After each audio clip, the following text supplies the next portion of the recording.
Rianne. Ah, there's Rianne. There's Isabel. Hi, Isabel. Hello. Good to see you. Hi, Claire.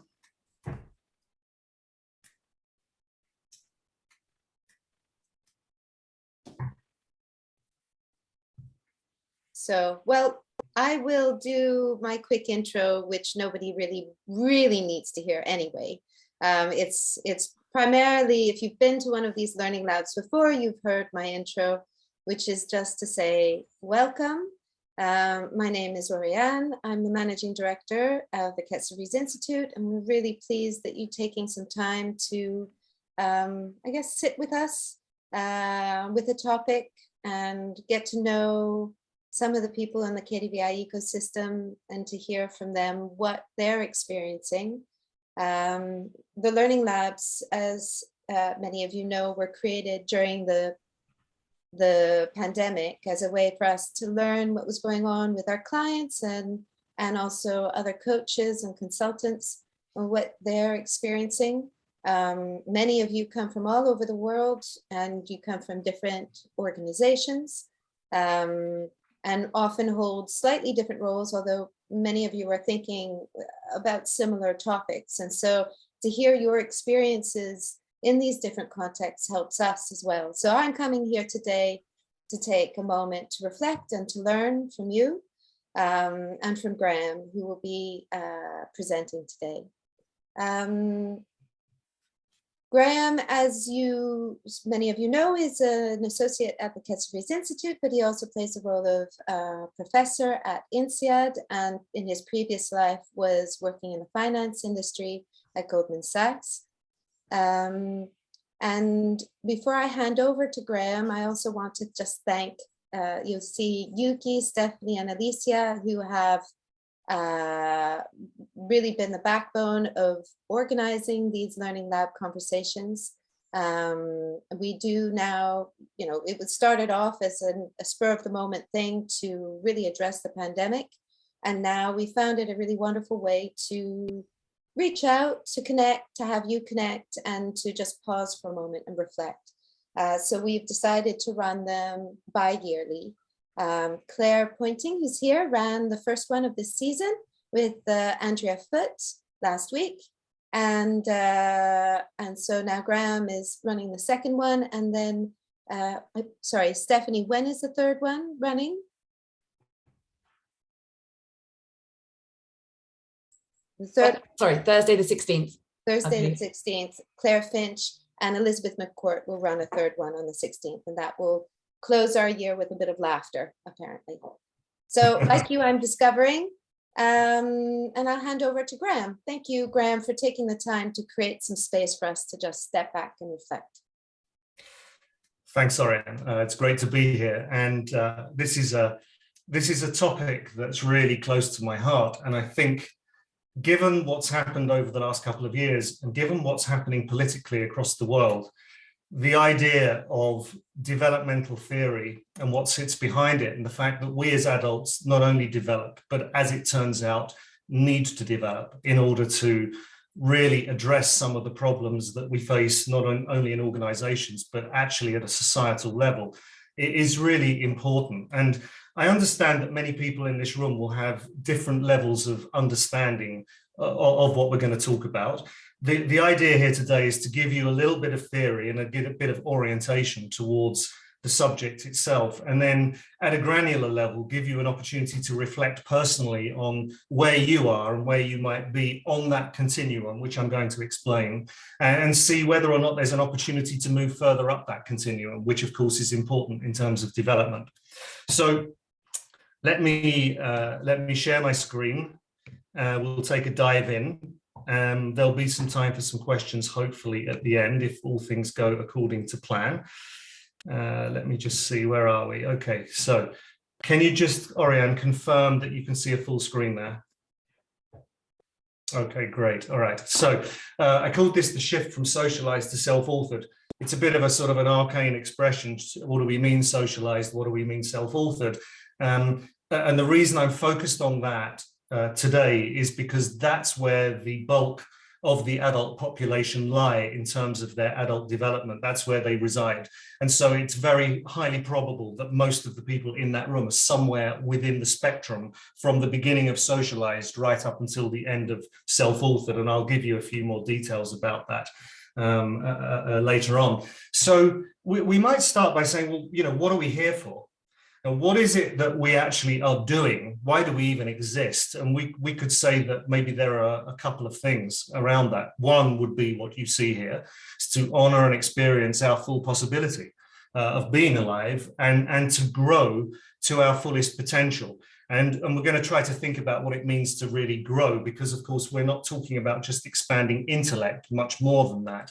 And, of course, the other thing that we might think about is, how do we not die?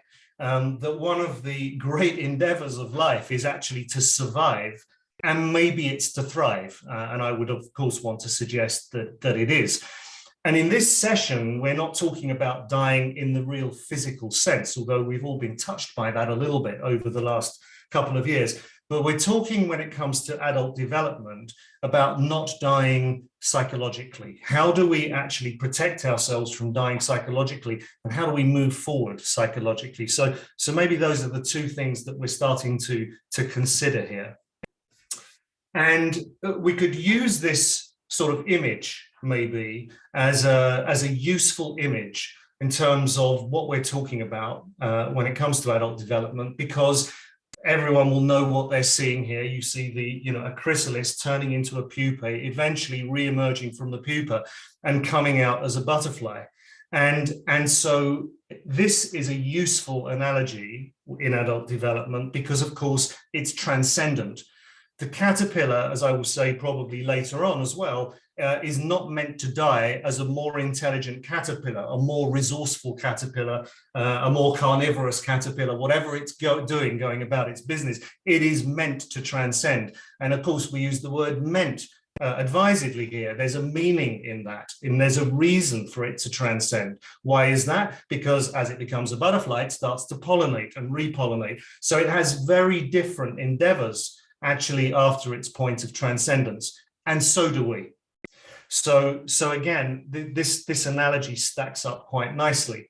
Now, for those of you that are not familiar with developmental theory, and this is the Keegan model, there are many different models. They all correlate to some extent, and I'm using Keegan today mainly because people in leadership development, people in coaching, and people that are learning about this stuff very often refer to Bob Keegan's model.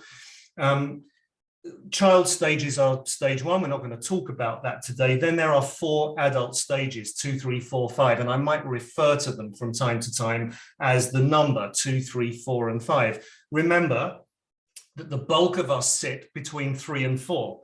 And now to put some percentages on that, around 58% of people, adults, will die in the socialized phase, in the socialized stage. And around 32% of adults will die in the self-authored stage. So that's a big number. We're looking at 90% of adults in that block. But it's a very useful thing to figure out, how do we move from socialized into self-authored? Now, for those of you that care about percentages, around 6% of people are in the imperial phase. These are people who are very driven by their impulses. Sorry, not by their impulses, by their needs. And the self-transforming phase, which is around 5% of people, is something that we may deal with in another session because it's quite interesting, but it's not probably worth dwelling on here today. Why would we dwell on the bell curve? Well, because not only are we all in there, but many of the people with whom we are dealing are in there too. And because there is a continuum, you're not either 3 or 4, you're sort of moving between and transitioning between these two phases. It's kind of useful to start to break down where exactly we might be so that we understand others. So there's the model. I'm not going to go too deep into the model other than to focus on the 2 bits that I flagged up already. So as I said, caterpillars are not meant to die as caterpillars. We are not meant to die as we were, for example, psychologically, when we just came out of school and went into university or went into work. We are meant to develop. And the interesting thing, as I will say towards the end, is we're living a lot longer. And there might be some very interesting reasons for that, not only biological and medicinal. So what do we mean by constructive developmental theory, which is what Keegan and all of his peers have been working on since the 1970s? In around 1970, it became very apparent that adults developed too. It was just much more subtle. There'd been a ton of work done over the previous 70 or 80 years around child development, and the child development stages are very obvious and very apparent. They're visible. You can see it happening in front of you. But what they realized was that adults develop in a much more subtle way, and that reality doesn't just show up for us. In fact, what we do is we construct it. As adults, we construct our own reality. Children do this too, but we do it in much more subtle ways as we develop and actually age. So that's the constructive bit. And the second bit is, of course, we grow physically, we biologically age, and our intelligence develops up until the age of around 21. Our EQ develops up until the age of around 50, very often. But in fact, we also become more complex. And so this is another area, if you like, of intelligence. It's developmental intelligence, and that's the developmental piece. So constructive developmental theory. And this is what helps us reach potential, if we are actually going to reach potential. And what we're going to talk about towards the end is how do we get there? This is about different logic. So it's not about expanding the logic that you already have and making it better. It's actually moving through that logic into an area which is hitherto unknown, which feels slightly scary, where you feel a bit unsure. And I'm going to use this expression again of your center of gravity. And when you do that, the way that you manifest in the world, the way you behave in the world changes and it shifts. You become visibly and noticeably somebody different. People will look at you if they knew you 15 years ago and say, you're a different person. And it's not only because your hair got a little bit grayer or anything like that, or you've changed your dress sense. It's actually because the way that you approach the world and the way that you conceptualize the world, if you like, the way you scaffold your meaning has changed. We're going to look at what that means, and I'm going to give you a very concrete example that Bob Keegan, who I work with from time to time, uses. And this is a very simple example because everyone will sort of understand it. A counselor was talking to a young man. He was about 21, 22 years old. And this young man had been in a street gang in LA. And the street gang had essentially been hijacking cars and stealing expensive vehicles like Ferraris and Teslas and whatever else. And she sat him down. She'd been counseling him for a while. And he came into the session one time and said, you know, you would be really proud of me. And she said, why is that? He said, well, last week I was out with the gang and, you know, it was a Saturday night, it was 3 o'clock in the morning. And, you know, they all started breaking into cars and, you know, they went after a Ferrari or something like that. And you know, I just walked away. I just decided I'm going to go home. I just don't want to be involved in this. And of course, you can imagine there was a kind of good feeling in the room at that point. And she said, so tell me a little bit more. What, you know, why did you do that? Why did you decide on this time, on this occasion, to go home and not actually run with the gang? And he said, his reply came back. He said, because I really didn't want to get caught and I really didn't want to go to jail again. So there was a pause. And she said, well, that's great. I'm really, really happy that you did that. But, you know, I was really hoping that, you know, you would have said something different there. I'm really hoping you would have given me a different answer. And he looked back at her blankly, like as if to say, well, what do you mean? And so she said, you know, like, it would have been so great if you'd said, well, because I just felt somewhere it, wasn't the right thing to do, to be stealing other people's cars and what it might feel like for them to have their car stolen. And he said, and this is the telling thing, he said, you know, I understand that. I'm just not there yet. And that is really what we're talking about when we're talking about adult development. In other words, he could see that, he could sense that, he could understand it intellectually, but he couldn't actually be that. That wasn't who he was at that point. He was moving towards it, maybe. So there's an example of this sort of transitions that we make and the way that we know the world. Now, I called these centers of gravity, and I'm going to expand on that a little bit further.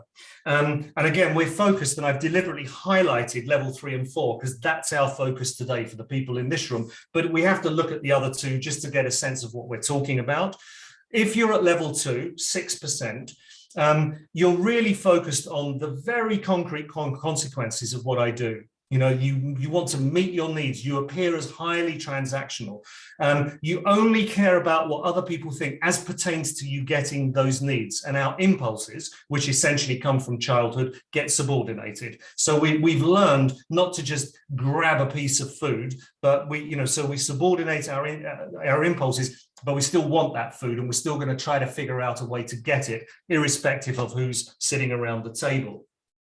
Now, you could say, and I've reflected on this a little bit in the last few days, sometimes I think you see people in this sort of imperial phase who are very, very talented in one dimension. Their needs are uppermost. They surround themselves with people who will actually address all of their needs for them to get what they want, because they're powerful and often very talented, but only in that one sliver.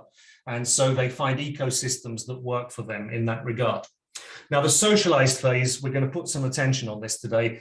58% of people are in that kind of stage, moving through that stage. This is really about our relationships. We have learned that we actually need to interact with others, that we need to, in effect, be supported by others in order for our needs to be met. We're part of society and it's part of us. But as a result of that shift away from our needs and into the socialized phase, we tend to give too much weight to what other people think or want. And what it means is, as we're going to see as we move now into the idea of self-authoring, it means we're very often not standing in our own ground. 35% of people manage to do that. What does that mean? It means that the center of gravity is your own values. You have an internal compass. You decide what is right based on not only the needs of others, but the needs of you. And actually, you're capable of passing all of those different things and coming up with a decision that feels right in that moment. So it's more in the service of what's right than what's in the service of what's outside of you, presenting you with external influences. I'm going to describe that in a bit more detail later. And then finally, the self-transforming, this is a very small percentage, between 1% and 5%, according to theory. This is just essentially. It's essentially like water, that you even subordinate your self-authorship. There is no self, and that your identity and ideology becomes quite fluid. It's not context specific. It can change with the changing contexts. Now, the problem with this way of knowing is that you can't know yourself outside of the domains. So like this young man who said, I understand what you mean, but I'm not there yet. You can intellectualize it, you can rationalize it, but you can't be it yet. You're growing into it, you're working towards it. So these are our centers of gravity. Now, of course, because we're only moving in one direction, we don't slip backwards. So we don't go from a 3 to a 2 to a 1. We don't become children again, obviously. These developmental stages nest inside each other like Russian dolls. And so there's this idea, and for those of you that are practitioners, we can come back to this at the end, there's this idea of subject versus object. In other words, we're able to put outside of ourselves something around the stage before and almost hold it and look at it and see ourselves, if you like, removed from it, almost on the balcony. So at level 2, when you're sort of trying to address your needs, you're able to put your impulses to one side. You're able to hold those as object. At level 3, when you're actually concerned with relationships and actually interacting with other people and considering quite deeply, as it turns out, what they need as well as what you need, you're able to subordinate your own needs and therefore hold those as object. In other words, an example being, I really need this, but in order to get that, I probably need to consider what my boss wants me to do or what my peer wants me to do. At level 4, which is where we would like to shift towards this sort of, if you like, internal locus of control, internal compass, you're actually able to hold your relationships as object. In other words, you might say, yes, my boss really needs this. Yes, It's going to be a very tough conversation when I tell him or her that that's not going to happen, but I'm going to do that anyway. And I'm going to put this relationship at stake in the service of what's right. So you're able to see that relationship as an object. You're not in it, if you like. It's not the water in which you're swimming. And so you entitle yourself, if you like, to make a judgment. You entitle yourself to assess the situation. And it's called self-authoring, which I think is memorable and beautiful because, as Bob Keegan says, you get to metaphorically pick up your own psychological pen and author yourself. Now, everybody in this room understands a little bit what I mean when I say that. And everyone also in the room understands what it's like to not do that. To know that we sense something is right. We sense that we should say something in a certain moment. We should take the conflict rather than walk away from it or hide, but we just don't want to. In other words, like the young man, we're not there yet. And then finally at level 5, which I kind of call like water, this so-called self-transformational level, very few of us get there. Your internal compass is something that you can hold as object because you can see many other different points of view too. Again, I'm not going to go too deeply into it. It's a very complex subject and standalone. That said, sometimes when you're triggered, when there is a crisis and when there is an emotional moment, your lower levels will re-emerge. Every one of you probably at some point, even as an adult, has behaved like a teenager, lost their shit, thrown stuff around, shouted when you didn't really want to shout or didn't mean to shout. So sometimes that stuff comes back and bites us. But in general, as these stages develop, we live them and we integrate them, and we are those identities most of the time.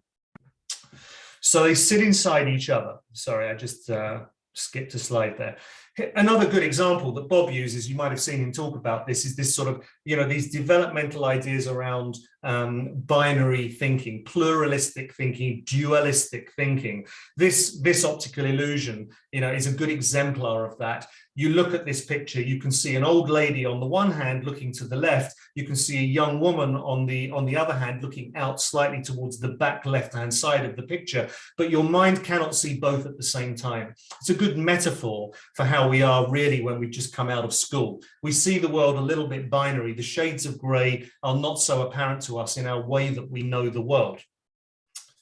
So what are the worries that we might have at each of these levels? And again, I'm going to really focus in on this socialized self-authored phase in a few minutes. So our worries would be at level 2, our needs are not going to get met. Our worries at level 3 and through that continuum is that we would be ostracized, that we would be rejected, that we would not be part of society or part of our team, part of our company. Our worry at level 4 when we're self-authored is that if we choose the wrong choice, we would lose our integrity, that we wouldn't feel that we were honoring who we really are. The problem is this: the longer that we are in one place, we realize that life is becoming less satisfying. We sense that there is something else out there. It's in a way, the way it's described is big is bigger. It's not better. So it's not better to be level 4 than level 3, but it is a bigger. It means that you know more, that you understand more, that the way that you are psychologically scaffolded is more complex, it's more sophisticated. And we sense that. We often know that there is a shift coming, and sometimes it's catalyzed by a crucible, something that will just, if you like, produce a lightning rod and make us change. And sometimes we can deliberately move towards it. And I'm going to suggest in this session that there is a way of addressing moving towards it through experimentation, rather than waiting for that second shoe to fall, which sometimes happens, which catalyzes quite a lot of mess in our lives, but also forces us to grow. And so the first idea that I'm going to have you reflect on in our first reflection session, which we'll talk about which we'll hold in a few moments, is this: is that each of us has what we call a holding environment. And the holding environment is an idea that comes from Winnicott. Winnicott, a child psychologist back in the 1940s, 1950s. And he basically, when he was talking about child development, said, there is no baby without a mother. Without a mother, there is no baby. In other words, those two people are intertwined. There is a holding environment. The baby and the mother exist within that holding environment. as adults, we have the same holding environments. We have these environments out of which it is very hard to break. In other words, we start to bump up against our limitations. And the most obvious one we would have is work. And what we're going to try to figure out is, first of all, which are the holding environments that actually cause us to limit ourselves and prevent us from developing? That's the first question that you need to reflect on. Because once you know that you're in a fishbowl, if you like, this is a terrible analogy. It's like if you're a fish swimming around in a fishbowl, you don't know you're in it, right? So you're in the water, but you realize there's something that's holding you, and that's the glass. Now, what if you wanted to get outside the fishbowl? Well, you have to, first of all, understand that you're in a holding environment. Now, if you're a fish, it's ill-advised to do that, obviously, right? So you shouldn't be jumping out of the fishbowl. But the bottom line is that that is the limit of that fish's world. It cannot move beyond that. And what we're trying to do as adults is figure out a way to move through. So I would like you, in your first session, before we deep dive into the self-authored and socialized states, reflect on the holding environment where you feel that you bump up against your limitations. It could be at work, it could be inside your family, it could be a sports team, anything you like, but very often these are environments where there are other people. It's very unlikely to be something that's a solo enterprise, and that these are places which in a way you sense prevent you from learning and growing. You know, imagine you sit down at Thanksgiving dinner or Christmas dinner or Hanukkah dinner or whatever, and, you know, Auntie Agnes is sitting there and she's saying a few things that are just really driving you crazy, and you just keep biting your tongue. Why do you do that? See, that might be your holding environment. What would cause you to actually speak your truth? Should you speak your truth, and so on? So think about that for a few moments. And the question, once you've identified your holding environment, that I think you could usefully discuss would be, what is the risk of pushing at the edges, and what is important? And this comes from the subject-object interview, which we can talk about at the end of this session. What is important about you maintaining the status quo? What is most important about maintaining the status quo? And I want you to just talk about that, and then hear yourself, you know, just hear what comes out of your mouth, because as you do that, you're going to begin to structure it. Okay. So I'm going to ask Yuki, if you would, or Steph, to break you into some groups. We're going to give you around 20 minutes to discuss that, and we're going to have you back here at about 1/4 past the hour. Okay. Any questions before you go? Oh, someone has dropped out. I've just got to quickly move somebody around. Sorry, to rebalance the groups.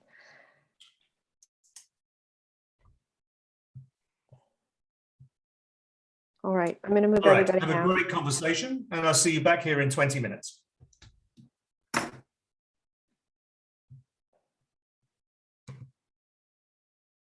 Claire, do you want to move to a room? I haven't assigned you anywhere. No, unfortunately I've got to drop off. You do? Okay. Sorry, I've got to go into a meeting in a minute. No worries. Just I'll just stay to say hi, and then I'll disappear. Oh. Yeah, a few people fled. That happened last time. I didn't keep track of who. I have. So when Lovely. we come back, I'll see who dropped out and I'll mark it. Okay. Wow, that was. I know, now I want to do I didn't go into a breakout room because now I'm going to sit here and scribble myself. I need time to reflect now. I can't. I need to think about it. Yeah, I'm going to scribble myself. I mean, this is it. Going back to Texas for the holidays. When you said, I was like, oh yeah. No, I'm really sorry. I've got All right. got to do. Nice to see you, Claire. Nice to see you, Claire. I didn't want to just not show up. That would have been rude. But no. yeah, I'm really intrigued with what people come up with. Yeah. That's what's going to be so interesting. Yeah, really interesting. Lovely. Oh, Graham, I'm not coming up to London next week anymore. Okay. It's all been cancelled for COVID. Okay. Yeah, understood. I was out with Anne last night. She says hello. Anne Luneberger. Oh, how lovely. Yeah. Oh, I'm so jealous. We had a very nice Japanese. See you soon. Oh, now I'm jealous.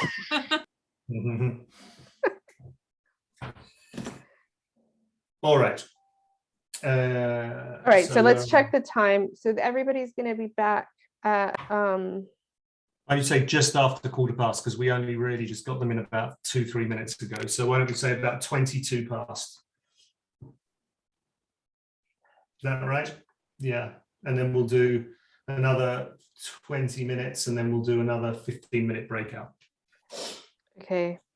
Do you know what's really interesting? My daughter just got in a lot of trouble at school, and it's just quite interesting because I said to her, like, one of the things about getting into trouble like this, what you've just done, is the learning that comes afterwards. And you know, you're talking about like having that kind of moment that kind of pushes you from one stage to the next. Yeah. And it's almost like you almost don't want to have something like that happen to you, so you get pushed, but in another way it's like, how can we move on and learn from that? Yeah.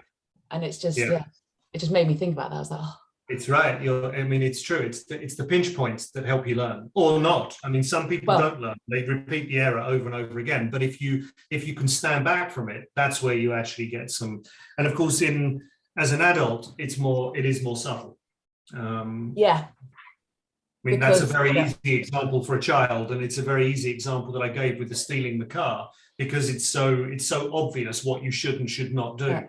But as an adult, to actually say, well, okay, shall I tell Yuki this, or should I just keep my mouth shut? You sort of you mediate yourself much more subtly as an adult, and sometimes that prevents you from growing. Yeah, and actually, I think for like as a parent in this particular situation, is to say to Lelia, actually, your learning here is not, is to reflect with her on what her learning is, so she can move forward on it. It's like, not that you don't want to get caught.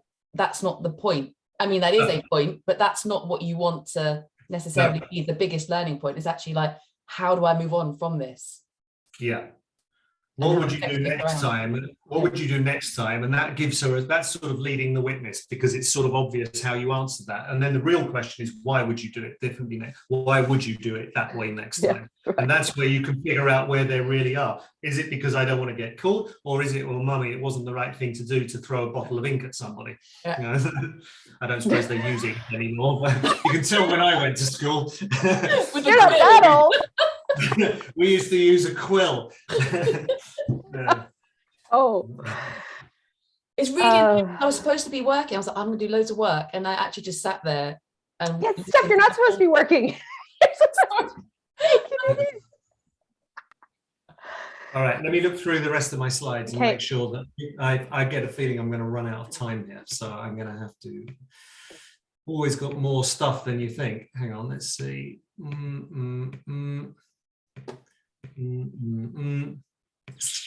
Leadership. Yeah.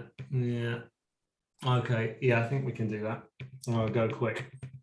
We'll get the slides anyway, so.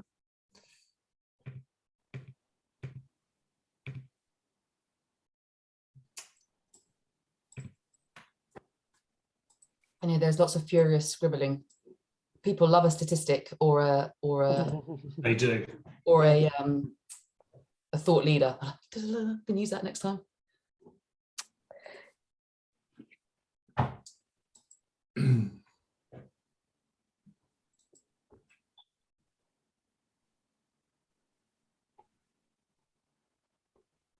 I really enjoyed making this session, I must say. So you've been talking about this from the very beginning. So I was going to ask, have you done this? Are these your guinea pigs? The only slide that I've ever used before is the one that you can see right in front of you now. Everything else is completely new. So I sort of built it from this, because I show people the socialized typology. I show them this when I'm teaching a leadership class. As you're going to hear me say in a few moments, it's like you're probably doing one of these three things, if not all of them. And people get a big aha just from this. But I basically built it out of this slide and sort of went backwards and went forwards. And it was really fun. I realized that I get the most pleasure from just building something from scratch. I love it. It's like, okay, how am I going to talk about this? How am I going to do it in an hour and a half? And how am I going to make it interesting and compelling? It's really, I love that sort of ideation stuff. So cool. Thanks for forcing me to do it. You didn't force me. You didn't even guilt me. I sort of guilted myself. You just asked me to do it, and I just said yes. Yeah. You could have done one of two things. You could have done something. You could have done something old that you've been doing, and it would have been fantastic, and we wouldn't have said anything. I know my operating system though. I know that it's something I like to talk about or wanted to talk about more. And if I said yes, it would force me to do what I've done, which sort of took the weekend. But then it's like, okay, great. So now I have another little piece of something content that I can share with people. So yeah. Yeah. I always say yes to things. I imagine though, when I say yes, it's like, okay, that's fine because you asked me in September and it's at the end of November, or December, so it doesn't matter. And then suddenly it's like, oh fuck, it's in a week. Oh yeah. On the 1st of December on a meeting, I casually said, oh yeah, and it's the first, like everybody was having a bad day. And I said, oh yeah, and it's the 1st of December. And Steph, like her face, she was like, not. Oh, yes, it is. I don't know where the year has gone. It's just awful. But yeah, anyway, we've survived. We're still here. Yeah. You'll have to edit this piece out, by the way, because I realize I just swore really badly. So you'll have to send this in 2 segments. Oh no, don't worry. We don't send out we haven't been sending out the recording at all. Maybe we will this time. But this is the break. This all gets edited out. Yeah. And a little bit before, a little bit this, a little bit after. Okay, good. Oh, no, this is deep stuff. I feel like I need to spend some more time with it.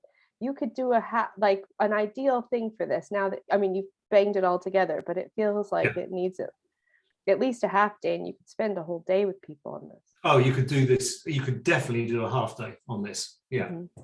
Yeah. No, we're flying by the wire here, but I'm guessing also that people know a bit about this so they can move quick. If they're in learning and development, they'll have some familiarity, but not everyone is in this room. Yeah. That's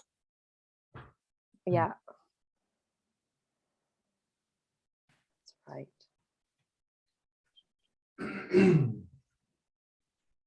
And then there's the spouse stuff.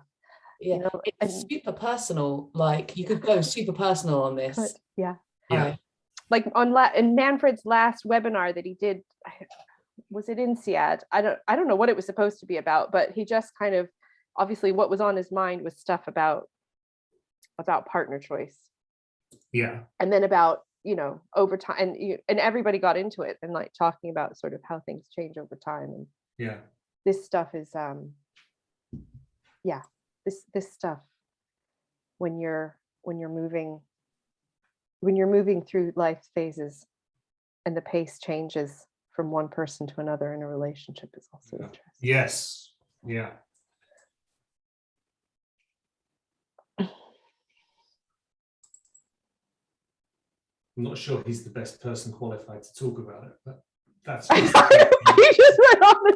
Like he just started talking about it, of course, and you just think, I don't know if Oriane was in that one, but you're just like, oh God, I'm so glad he's not my dad. Yeah, exactly. Please edit that out as well. Yeah, no, I'm so keeping that in to like if they like bribe you. That's classic.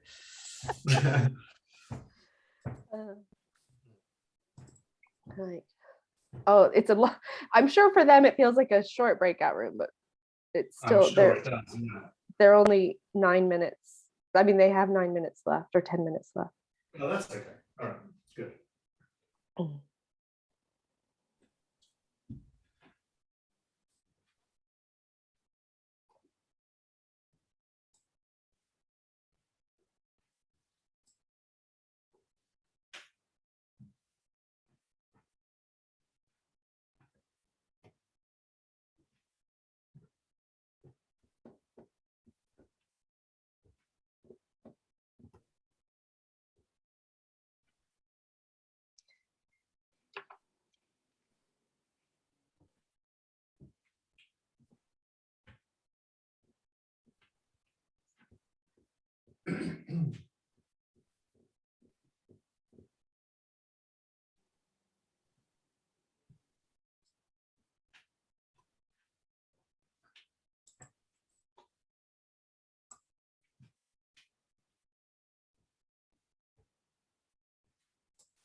Yuki, when they come back, rather than me stopping sharing so that I can see everyone and then trying to share again, can you just tell me everyone's back in the room? Just give me a verbal and then, Yep. and then, yeah, thank you.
I'll tell you what's interesting, Yeah, stats wise, yeah. is that it seems like that I think 3 or 4 people, I think 3 people have dropped out. Mm-hmm. And I think, I'm not 100% sure, but it seems like 2 out of those 3 might have been practitioners. I mean, I kind of thought that practitioners were here to lean into all this, but maybe not all. Practitioners as in coaches. Yeah. Yeah. Yeah. Yeah. And maybe they didn't feel like sharing, or maybe they thought it was too superficial. I don't know. I mean, it could be. Maybe. It could be. I'm always prepared to I mean, if I'm interested in this, certain things, I'm happy to revisit them, just because I'll always learn something. Something will always occur to me. I mean, every time you do, time you do it, an exercise, something else comes out, doesn't it? I've listened to Manfred talk about leadership probably 30 or 40 times, and I've heard him do the same lecture at least 20 of those times. But something will occur to me because of the way he says something and the way that I'd thought about it before and the way that I'm now thinking about it. So I think it's okay to revisit stuff, but I don't know, maybe some people don't. That's okay. Mm-hmm. It's their time. Mm-hmm. Mm-hmm. But there's always dropouts when the breakout, like, yeah. I mean, and it's not like people who we know, really know, they generally stick around for the breakouts. Yeah. None of the Pictet people, well, 2 people from Pictet signed up for this and neither came. Did Beatrice sign up? Beatrice didn't sign up. Beatrice probably, I don't know, she knows you now. She knows she's too busy. Alistair and Lisa, who's our client on Graduates, they both signed up. Oh yeah, I saw Alistair sign up. Yeah. He went to a special effort to sign up because the link didn't work when he tried. Anyway, but I just feel like that in that organization, they can't, as much as they might want to come, I just feel like they're not empowered to make the decision to come if something else comes up. I don't know. There's something about it there. I mean, I get it. We've all been. I had my first coaching call with Pictet this afternoon, and I woke up this morning and Jo told me she'd cancelled it. Oh, really? So, same deal. Yeah. Yeah. So you are coaching one of the part? Yeah. The female Okay. partner. Yeah. Okay. Okay. I think Orion told me and then I forgot. Yeah. Yeah.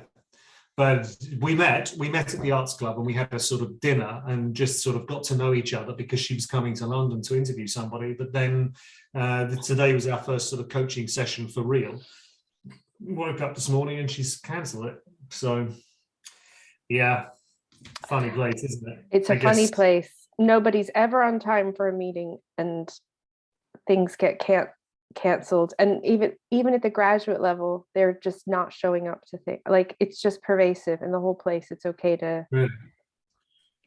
We should bring them back. In the interest of time, we should hoik them out, otherwise we won't finish on time. Okay. I'm gonna bring you back 60 seconds.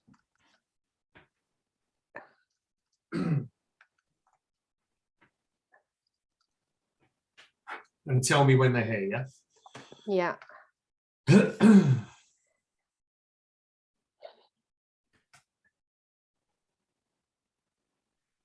I think we're on time because I said 17 past, and it is. So Okay. by my reckoning. All right, I'm gonna bring him back in about half a minute. Okay.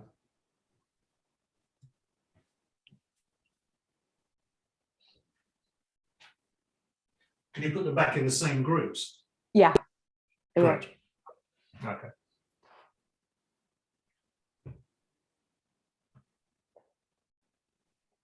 Okay, I'm gonna close all the rooms and they will be back shortly. Just tell me when you. Oh, sorry. There's already a setting. They get another 60. I should have just closed them then because they would have got their 60. Here we go. People are filtering back in, but everybody will be back then. All right.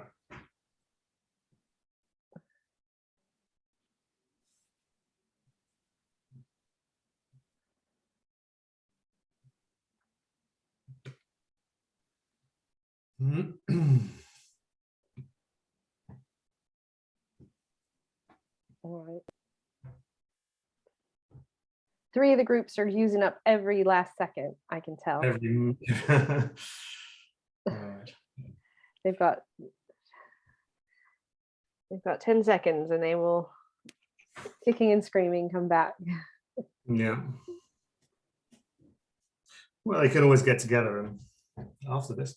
Yes. All right. Okay, everybody should be back now. Good, thank you. Welcome back. I hope you had the opportunity to begin to sort of dive into this idea. What we're going to do is just move forward and really focus a little bit on probably where all of you are at, and think about this a bit more deeply.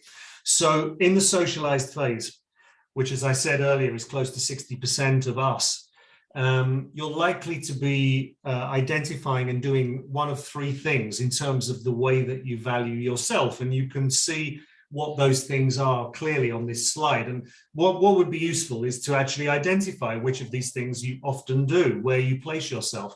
You have these 3 types. One group of people, the most prevalent, in fact, are the complying types. They're very focused on their relationships. Typically in leadership, they have an affiliative style. They want to be caring, supportive, and big-hearted, and so on. They typically say yes rather than no. They don't get into conflicts. And their value, where they value themselves, is I am my relationships. Then you have another group of people, quite a big percentage of this subset, who are what we know as controlling types. They use authority, so their leadership style tends to be a bit coercive, a bit authoritarian. Their ambition tends to overshadow who they really are. It can become very self-interested. And so they drive themselves hard, but they drive people hard. And they tend to place their value in their achievements. In other words, they need that external marker of success from people saying, you are great, it's amazing what you managed to do this year. Whereas in the former case, people say, you're such a nice person, it's so great to be around you, I just really love working with you or working for you. Then there's a third group of people within the socialized sort of group, and these are the protecting types, and we might call these self-protecting.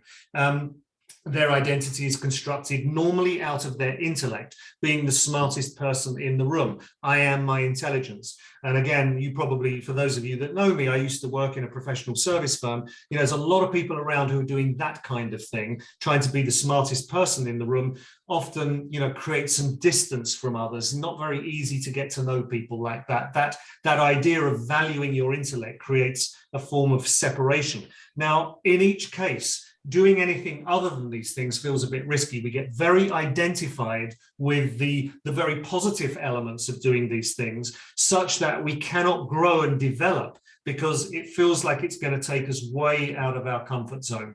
So if we're a complying type, we want to be liked and approved of, we want to belong, we typically quite supportive and accepted. If we're a protecting type, we're smart and self-reliant and brilliant. We're a bit above it all, however, and a bit distant and a bit aloof. And if we're a controlling type, we want to be the best, we want to be a winner, we want to be perfect, number one, you know, but unfortunately, we end up sort of positioning ourselves higher than other people, and we like to be in charge and in control. And of course, people in the end tire of that. So some of these things are all fine, but you can see they're structured outside in. They're not really what you want to be. Then the identity comes from the outside. And it's worth thinking about the core fear. Now that you've had a look at those and you think, yeah, I'm probably doing a little bit of that. That's probably me. When you look at this and say, okay, my core fear, if I'm a complying type, is rejection. My belief is if I'm not okay, I'm not okay if I'm not accepted. If you are if you like a protecting type, then you move away from people. And your core fear is your vulnerability. If you get found out, if you're not as smart as people think you are, then that's going to make you vulnerable. I'm not okay if I feel stupid. I don't want to say something that makes me look ridiculous. And then finally, if you're a controlling type, of course, your core fear is failure. And, you know, it's not okay if you mess things up. And these people typically beat themselves up very hard. So this is, the core belief. You know, you want to win rather than lose, and so on. So again, you start to sort of see yourself probably in here somewhere. And by the way, you will get all of this material afterwards, so you can kind of reflect on it a little bit further. This socialized structure, which, as I keep saying, is most of us, isn't adequate. It doesn't work for us in organizational life. It doesn't work for us in life in general, because it's the way that we fit into the world. We don't actually seek to influence the world. We try to fit into it. We tend to be problem focused and organized to solve the problem rather than actually problem seeking. We're trying to always reduce our inner conflict. Sometimes, if we're self-authored, as we'll see, we need to step into a conflict. In other words, we're playing defense. We're playing not to lose. And by playing not to lose, we actually get suboptimal results, as we're going to see. We reduce conflict, but therefore we use a kind of behavior that's not particularly useful, and that problem then recurs. We get the same things recurring over and over. We're running on autopilot. So if we're orientating towards safety, what it means is ultimately is that our bigger vision, our bigger purpose is at stake. We don't move towards that. We're prepared to mediate ourselves, and we're prepared to compromise in order to sacrifice what we really believe would matter and have impact in the world. And so we take the safe path, if you like. We don't take the road less traveled, and that leads us back into that structure. And what we're talking about here today is, how do you break it? How do you break the structure? Again, this is, for those of you that are visual learners, you can see it this way. We see a problem or a threat. Our boss is saying to us, please do this, and we really don't want to do it. And that feels threatening, because on the one hand, we want to say that, but on the other hand, that feels like a very difficult conversation. So we're triggered a little bit. We get a little bit scared. We get a bit anxious about it. We figure out a very mediated way of approaching the problem, doing a little bit of what he or she wants to do, maybe having a conversation. When he slaps us down, we sort of say, okay, fine, we'll go with it. And of course, that problem keeps recurring. You end up in this unvirtuous circle. We just go for very minor improvements and then we revert back. Now, we want to talk about breaking this cycle. So this is what we're trying to do. We're trying to get into the ascending current, if you like, moving upwards towards purpose, rather than the descending current of moving towards safety. The descending current takes us deeper and deeper into our socialized selves, and the purposeful, visionary aspect of ourselves gets subsumed. If we can move towards that, we will eventually be self-transforming. But first of all, we want to be self-altering, of course, and so we're moving away from safety. And that's the key problem here. Moving away from safety is irrational in and of itself. So, what do we mean by self-authoring? What does it mean to be moving towards that stage? And by the way, as I said, there are gradations. You don't wake up one morning and suddenly go, wow, I moved from 3 to 4. No, on the contrary, there are little subsets of groups within each typology. You're moving up at sort of, if you like, in deciles. If you are self-authored, you're actually defined inside out. As I said, your locus of control, your center of gravity is internal. And your identity, if you like, shapes the world around you. It develops and creates meaning from the world around you. And it's actually created by reflecting more deeply on your inner values and your internal loyalties rather than the externalities. You are absolutely defined with your personal integrity. It is very important for you to be seen to be the person that you believe that you are. And that is your critical red line. And that your relationships, rather than being defined by others on their terms, are defined on your own terms. In other words, you choose the people that you consort with. You will bend to their will if you believe that it's right, not because they have a position or a role vis-a-vis you that actually informs how you behave. You're going to do it irrespective of that. In other words, you see yourself as an object, if you like. Myself is something that I can look at and I can analyze. You're going to make a decision based on your values. You're going to make a decision based on the maintenance of your integrity. This is very hard. And as Keegan will often say, you very rarely see this happening before midlife.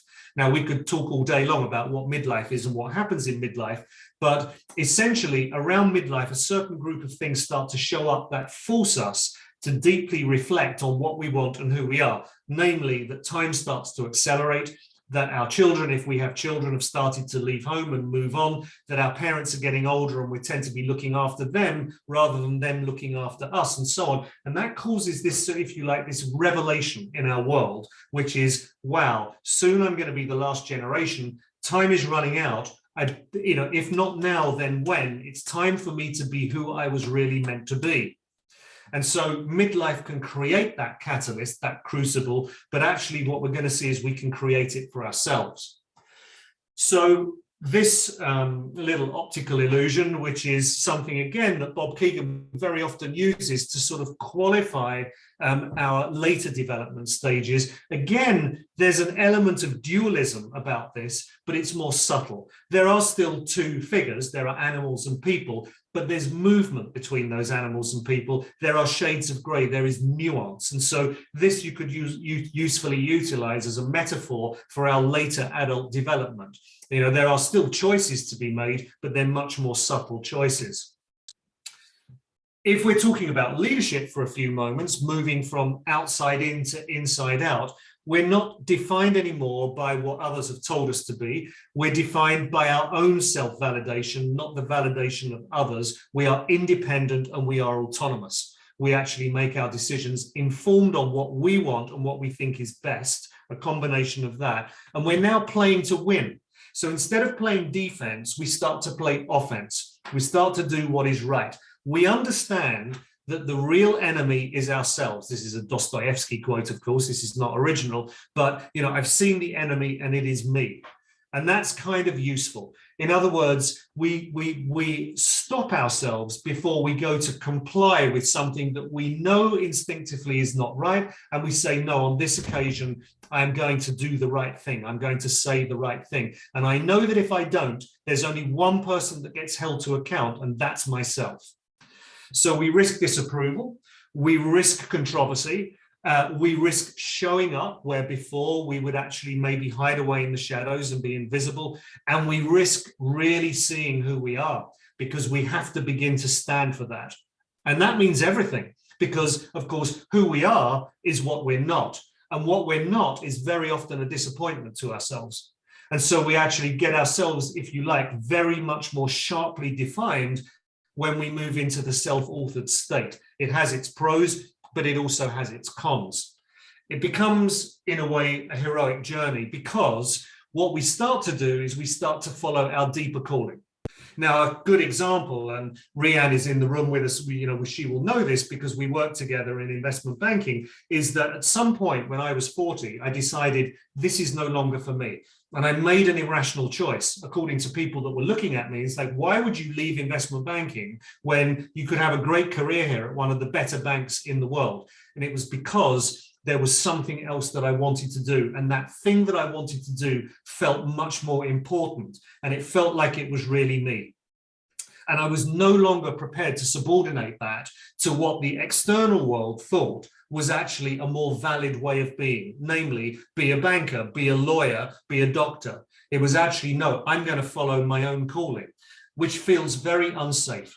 It feels dangerous, and it did, because I gave up a salary for the first time ever to actually stand on my own and say, I want to do this in the world, and I don't care what happens, I'm going to take that risk. Now, of course, when you step into that space and you look backwards at it, hopefully it's worked out and it makes a bit of sense to you. But when you step out away from the campfire into the gloom, where there are potentially dangerous animals lurking, it sort of seems to make no sense at all. And in particular, it makes no sense for other people looking at you. Your parents will say to you, why on earth would you give up your fantastic job to become a rock star? Well, because it's really what I want to do. So it doesn't make any sense to people that have quite key influences on you. It's very adventurous. And of course, there's a part of you that dies as a result of this, but then there's a part of you that gets reconstituted, if you like, rebirthed, and you're playing to win. And if you think about this from a leadership lens for a few moments, because of course, many of you are playing around in that area, we tend to, as if you like, developers of leaders, spend a lot of time thinking about skills, but not thinking about this inner game, this inner mindset, if you like, of development. And that, I think, is where there's a real edge. Because if we can develop people to play to win rather than playing not to lose, we get authentic leaders who are far more impactful and far more powerful, literally powerful in the world. So the question probably on your lips is, well, how the hell do I get there? I'd like to be self-authored, if I'm not already, and many of us are not. So how do I make that shift? And unfortunately, I wish I could say, well, look, if you do this, this, and this, then that will get you there. And you'll wake up next Monday morning and you'll be a fully self-authored human being. It doesn't work like that. You probably know that. However, there are some practices that you could actually start to deploy, which might be useful. First of all, you might want to start thinking about silencing other people's voices.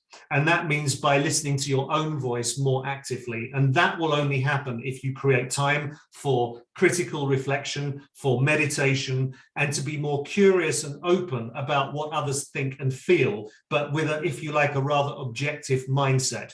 Most important is to ask yourself the question, and this sounds incredibly trite, what is it that I really believe? What are really my values and what are my red lines? And we don't ask ourselves that very often. In fact, we think we know what we stand for, but actually we do not.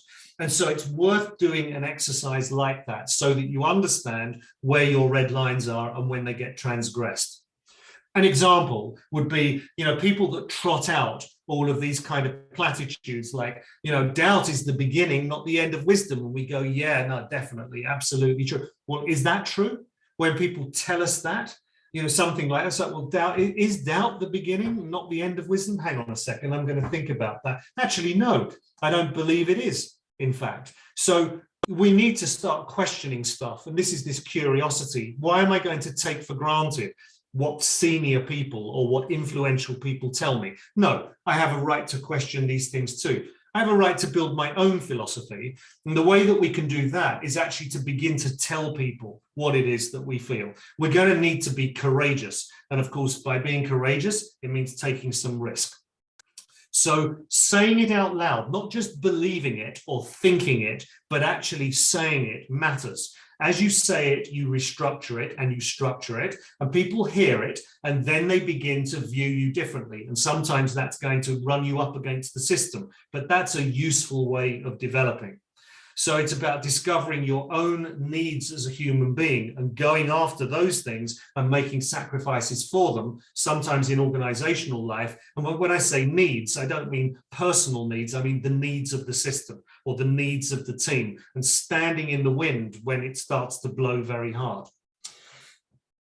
There are two motivations. There's our higher self, if you like, our desired self, the good reasons for doing stuff. And then there's our lower motivation, which is our actual self, if you like, the real reason that we do stuff. And what we need to do is focus much more on the higher self. And we don't, typically. We know what's right to do, but actually we tend to address our ego, and our ego needs much more often than we do the things that we know to be right, but actually we tend to sublimate those a little bit. So a good example of this is giving feedback to a colleague. It's much easier not to do it. We know it's the right thing to do. We should go and do that. It's good for them. It's good for us. It will help them to develop. But we know that they're going to be really angry and really upset because they're thin-skinned and they don't take feedback very well. So we decide we're not going to do it this way. We're not going to do it this time. And there's a very good reason. I don't feel like getting into a fight. And frankly, this person will, feel that I'm diminished in their eyes when I give them the feedback. So we tend to go with that. And what it means is we need to angle much more towards our higher selves. So that structure looks like this. In other words, our focus is not on a problem or a threat, it's more on our purpose and a vision. Now, if we do that, we are not equilibrium seeking. In fact, we're not looking to maintain a status quo. Sometimes it means we're shaking things up a little bit. But what drives us there, the engine for that, is our passion. That moves us forward. And it means that if we're passionate about it and it's congruent with our values, then in fact, it's also congruent with our outcome. Of course, we're scared. Anything that requires courage also has a little bit of fear. It's not courageous if there's not some fear attached to it. However, the fear is there, but it's not running everything. It's in the background. Again, we can subsume that a little bit. It's in our awareness so that we don't do something suicidal. Remembering, at the beginning, I said not dying is important, but we're prepared to take some risks with ourselves. In other words, we can find ourselves in the situation. We feel authentic, we feel free, and we become, if you like, creative as leaders. And again, the external environment becomes less important than our own internal compass. So that's the structure. You can see some leadership characteristics here. In a socialized state, we've talked about controlling and perfectionistic and so on, and conforming. Well, if you're a self-authored leader, then you're doing much more of the stuff that we see on the right. And if you can imagine, if we deployed all of this into society, if we deployed all of this into our organizations, how much more powerful we would be, how much more impactful we would be, that we would be courageously authentic, we would be purposeful and visionary and actually truly collaborative rather than playing at being collaborative. So here's my second exercise. Now that I've given you a sort of a deeper dive into what might be going on with you and what might be going on with people around you, here's the tough question. Which voice is speaking to you louder? The voice of purpose or the voice of fear? This session was called Stepping Out into the Light. You're on a threshold. You can always take one step forward, or you can always take one step backwards into the darkness. I'd like you to think about what the real difference is between the person that you really want to be and your actual self, and where that gap lies and how you could reduce it. And maybe some of this stuff comes from practicing some small behaviors. Think about your holding environments, because those are the places where you can really learn and bump up against the system. Now, I'd like you to think about, well, what's driving the system? The voice of purpose or the voice of fear? And where's the gap? And what are you going to do about that? So I'm going to give you 15 minutes on that one. Same groups, different conversation. You can take a quick screenshot of that if you need it. Yuki, if you could put them now into groups until 5 to the hour. Thank you. Oriane, you're raising your hand, but you're on mute. Yeah, I just have a quick question, Graham. Yes. We had in our small group discussion, we talked about the fear of not having a sense of meaning, of not feeling meaningful. That brings the two things together. I mean, I don't expect you to have an answer, but I just, yeah. Well, then you can have a fear. A fear is, well, let's answer it. I mean, since you raised it, I mean, yes, a fear of not having meaning means that there is something missing, right? There's something lacking, because life should feel meaningful. If life feels meaningful, you're typically in a flow state. It doesn't need to feel joyous all of the time, but actually time is passing in a way that makes you feel, I'm having impact, I'm doing good stuff. This is the limit of my potential. And if that's not happening, I think one needs to go back to one's values and say, what is it that is leading to this feeling of flatness and meaninglessness? And what is, you know, which elements of my values are not being addressed in the world? It's a good comment. I think it has to do also with the transition phases of like taking breaks between busyness in order to figure out what is important or purposeful. I agree. Yes, that's right. Okay, that's without probably further a ado, well, I'll yeah. open the room. Yes. Please do. Yeah.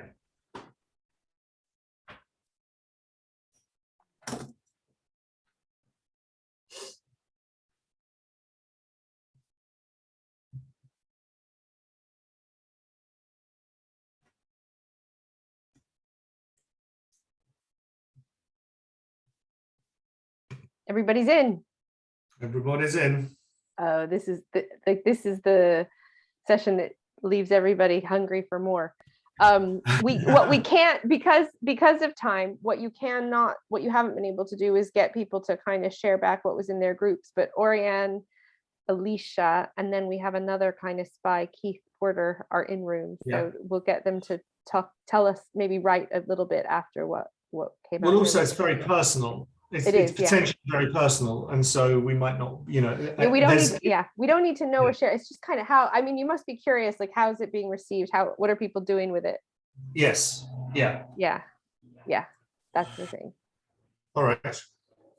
God, it's gone really quickly. My God, I can't. I know. I mean, but you're covering a lot of ground. It's like you said last time. Really, you want to have 2-hour sessions, but no one will sign up for a 2-hour session. But then when they're in it, they're like, oh, we need another half an hour. Yeah. Yeah. So we always leave them hungry for more. Oh God, this next one's really fucking depressing. The next one. Looking at that, like, slide. Yeah. That midlife moment. Midlife moment. Yeah. We're all moving towards the right, unfortunately. Yeah. So we will bring them back at 5 to the hour, yeah? Yeah, so there'll be literally 5 minutes to wrap up. Good. Okay. Good.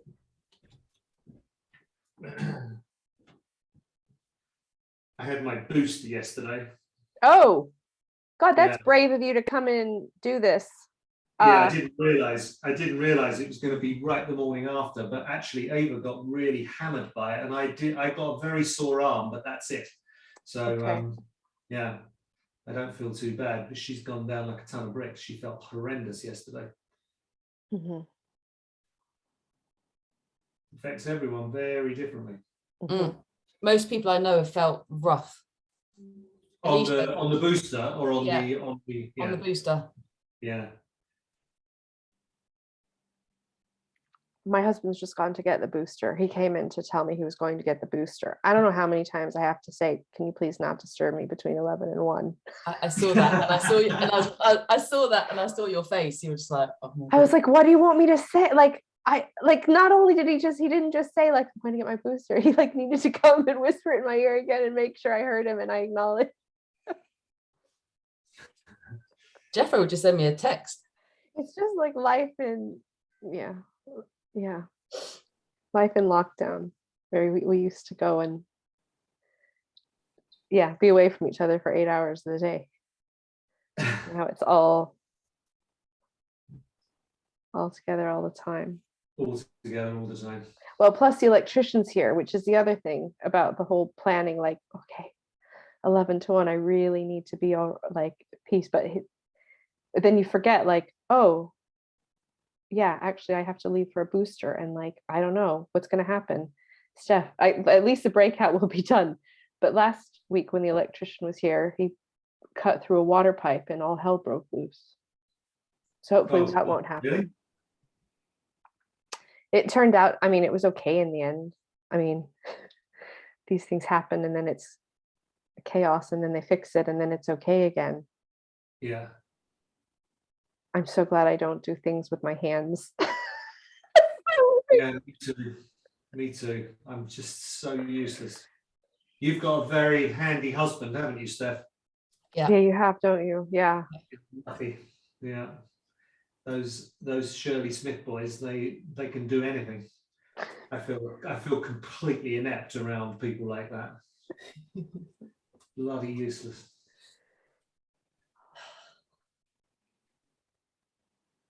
Yeah, it just means that always have tools lying around everywhere because they're always ready to start on the next project. That's the downside, I guess. Yeah.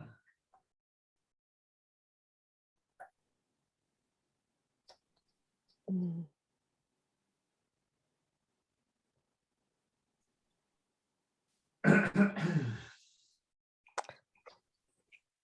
That bit about feedback made me laugh, Yuki. Because you've just gone through feedback. I was like, oh no, am I one of those people who can't take feedback after my strop about my feedback? Oh, it's okay. You felt comfortable having a strop about your feedback. I'm not right? self-authored, That's good. clearly. No, I don't know. You had a point of view. You could argue that someone that disagrees with their feedback actually is self-authored. That in fact, instead of keeping quiet and just saying, oh, my boss has told me that I'm, this or that, and I'm just gonna, which I don't agree with, I'm gonna keep quiet, that actually I'm gonna say, well, I'd like to understand more. Tell me, how does that really work? And now having a strop is, that's a behavioral thing. That's a different thing. I mean, but it might trigger you. But if you really firmly believe in something, that's the kind of a self-authored person might say, I'm sorry, I'm not prepared to accept this. I'd like to discuss it further. So arguably, you could say, that there's something about that. But it doesn't mean that necessarily. You have to dig further into this. Of course, you can't use that one specific example. But that's the question, isn't it, Steph? Are you going to go back to that person and have that discussion? Because I do think you have every right to. Yeah. And I think it's important for the organization that you do. But then I'm resistant. My old self, but before I became more enlightened at KTVI, would have been like I'm going to go speak to that person for you. Yeah. Like just being, I see, like being everybody's mother. Like, that's not on. Yeah. But now I'm like, everyone must be sent out into the world to fight their own battles. Should they so choose? Well, the self-authored person would say, okay, is it right for me to go and take that fight for them, or is it right for them to do it themselves? Okay. And they would have that internal conversation. Yeah. Say what is best for this person and what is best for the organization, and then they would weigh those two things. So in other words, you wouldn't impulsively go, right, I'm going to go fight on your behalf, because you've got to ask the question, what's underlying that need to go and have that fight on behalf of the other person? Is it so that they like you? So that they go, oh, thank you, Yuki, it's so great that you did that. I'm really glad, because that was bullshit. Well, then you're doing it for the wrong reasons. You're only doing it from a self-authored mindset if you actually considered all the different options. So yeah, it's what's underlying it that matters, not the action, not the behavior itself. Yeah, but there is that. Some people say that everything you do for your own best interest. But you can boil everything down. That's bounded around. I don't know if that's true, but that I hear people say that everything is done for your best interest. Well, I suppose so. If you decided to let's extrapolate and say I've decided to give up all of my worldly goods and everything that I do in order to go work for a charity in Calcutta, right, and to feed the poor. And you could argue, probably coherently, that even someone that's doing that is doing it because ultimately it makes them feel good. You know, it's a, you know, it's a nice feeling to be, you know, giving everything up and giving food to the poor. So you could say, well, you're just doing it for yourself, and that it boils down to that. But that would be a bit reductionist, I think. Yeah, because the outcome of what you're actually doing is positive. Yeah, the outcome is bigger, presumably. Well, I mean, you could argue there are better ways to serve society. I mean, in the end, I think it's, you know, is that the limit of the person's potential? If they're only doing it because it, like, I'm going to go do this because it's going to make me feel good about myself, then that's a rather limiting reason to be doing it, I would say. It is a bit complex. I mean, we're dealing with a very complex subject in a very short space of time, but hopefully it throws up a bunch of questions for people, because it, you know, it takes them into new areas.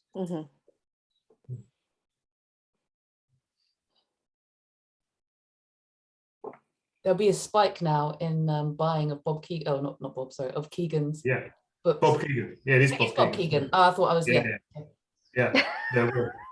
The thing is, what's interesting is his books are terrible. He's a brilliant teacher.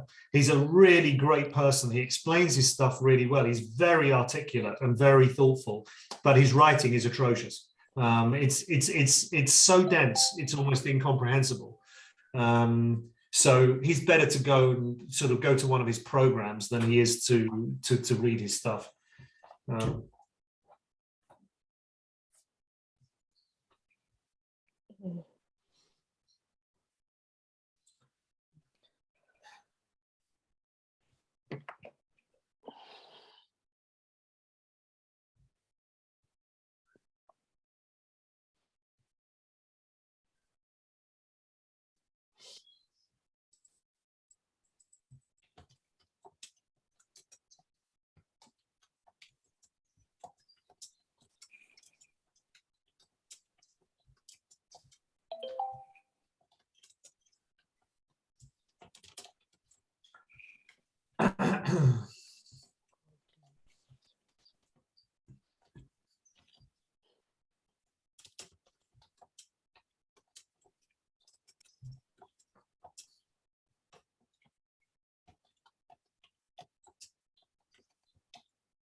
How are we doing on time? Oh, you better give them a 60-second warning, Yuki. Oh yeah. Somehow I think because I'm ready to push the button, and then I push the button with like 14 minutes in it, and then and then Niketz DeVries asks a provocative question.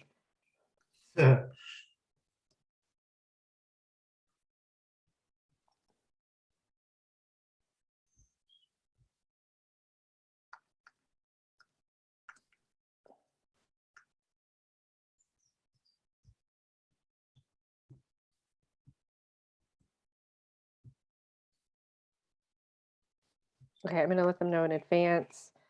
Broadcast. Yeah, let me know when they're back. All right, I'm broadcasting the message. I'm closing the rooms, and now they'll have a minute.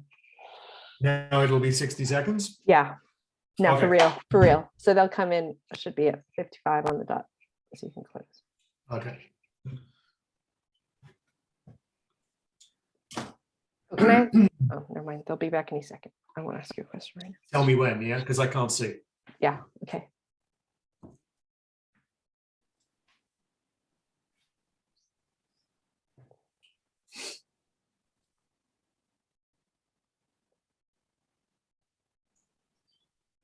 First group is back. Okay. And the rest will have no choice in 20 seconds. It's brutal. Yeah. Getting yanked out.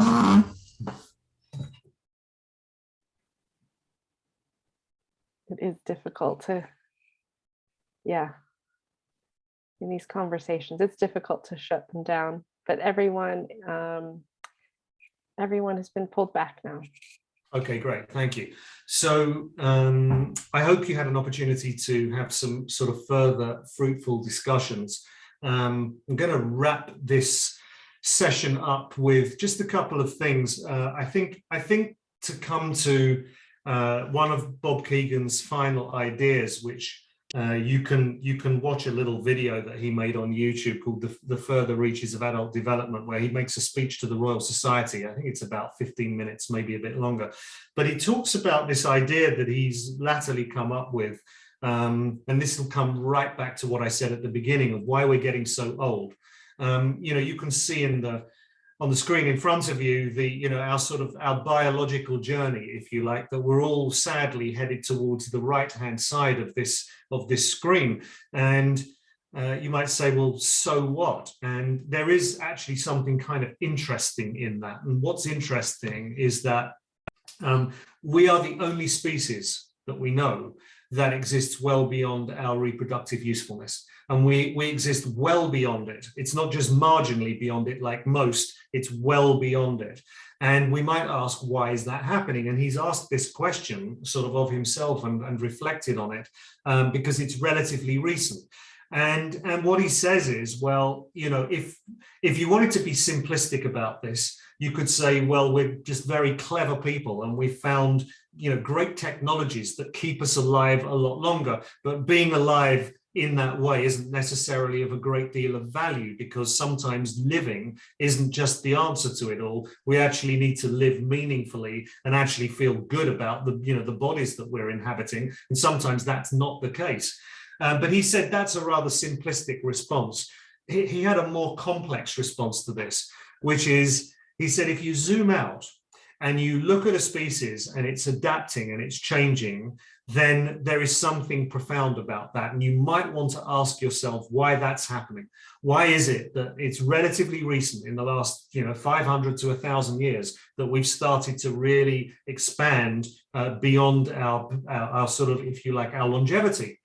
And he believes, and he's working on this idea, that the level of complexity that we are encountering as a species, I mean, if you think about what Elon Musk is currently doing, plotting a route to Mars and so on, expanding ourselves out of the solar system and beyond, and if you think about the challenges that we face down on Earth, not only geopolitically, but with climate change, and most recently, of course, with the pandemic, which is why everyone came to this little session today, is that these problems need solving at a level that's well beyond the kind of complexity that we would have been used to solving, for example, 1,000 years ago, when all we needed to do was put some potato seeds into a field, grow it and eat it, and eventually reproduce and die. We've created a very complex ecosystem for ourselves. Now, in order for us to actually solve these problems, we need to live longer. What Kegan says is, the longer you live, the more likely it is that you will run into the kind of problems that help you to develop and grow, which is sort of interesting. In other words, yes, there are some crucibles, there is midlife, and there are other things that may happen to you, because life can be brutal, that will force you to change and grow. But in the end, the longer you lead, the longer the life you lead, the more chance there is you will reflect on things that happen to you and that you will develop as a result. And as a species, because we're doing that collectively, all 7 billion of us, we're actually learning to be more complex and more sophisticated in the way that we know the world.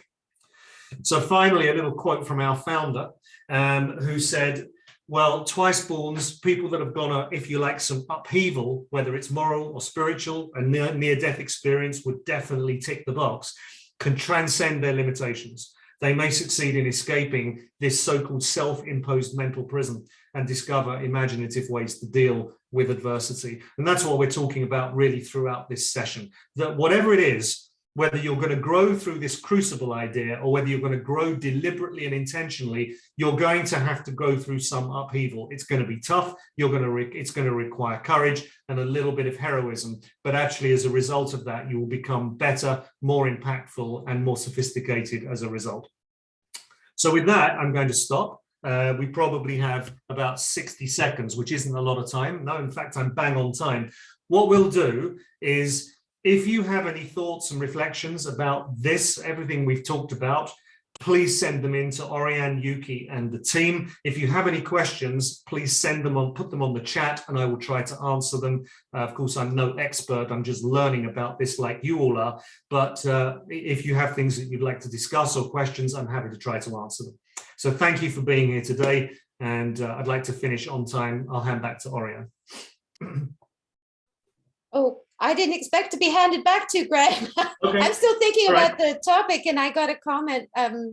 Yeah, a comment from somebody that I'm trying to respond to. Yeah, In that case- I've really enjoyed the conversation. In some ways, I wonder what how each of your smaller conversations evolved. That's be wonderful to hear from each of you if you have any insights or reflections, so that we can hear what your experience was. Thank you, Graham, for today.